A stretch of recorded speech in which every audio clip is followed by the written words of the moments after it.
Isang mapagpalang araw po sa ating lahat. Ako po si Nicole Castillo and welcome po sa aking daily devotion.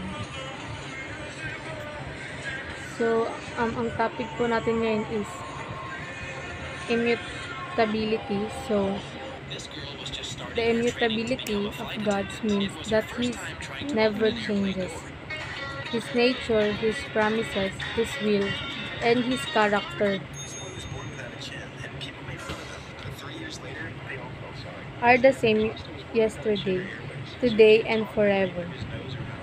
This unchanging nature of God is a source of great comfort and security for believers. When everything around us is shifting, we can rest assured that God is perfectly dependable. He is faithful to His word and will never let us down. So, ayon po sa James chapter 1 verse 17, every good and perfect gift is from above, coming down from the Father of the heavenly lights, who does not change like shifting shadow.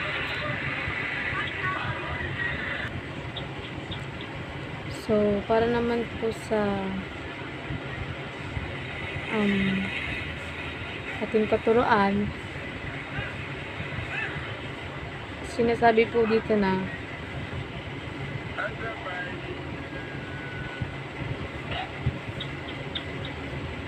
three implications of God's immutability. So, meron daw pong three implications of God's immutability. So, first is God will always be good. So, si God daw ay laging mabuti noon, ngayon at magpakailanman. So, hindi nagbabago ang kabutihan niya kahit may mga pagsubok tayo.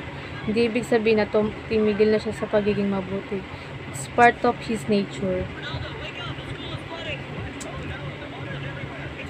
God's promises are always reliable.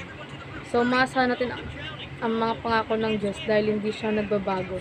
Hindi rin nagbabago ang kanyang salita. Kung anong sinabi niya noon, totoo pa rin ngayon.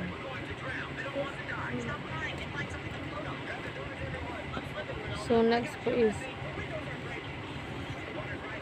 the God of the Bible is the same God we have today.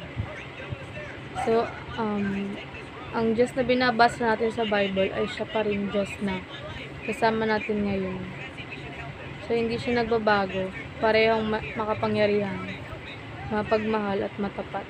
So, para naman po sa ating application, find peace in God's unchanging character. So, magtiwala at magpahinga sa katotohanan, hindi nagbabago ang Diyos.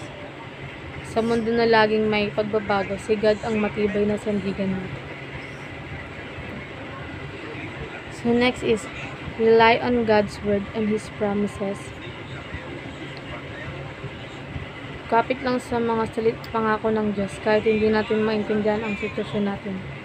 Alam natin na tapat ang Diyos sa kanyang mga sinasabi. So, para naman po sa last, know God and live accordingly. So, kilalanin si God ng mas malalim at mamuhay ayon sa kanyang katangian dahil siya hindi nagbabago.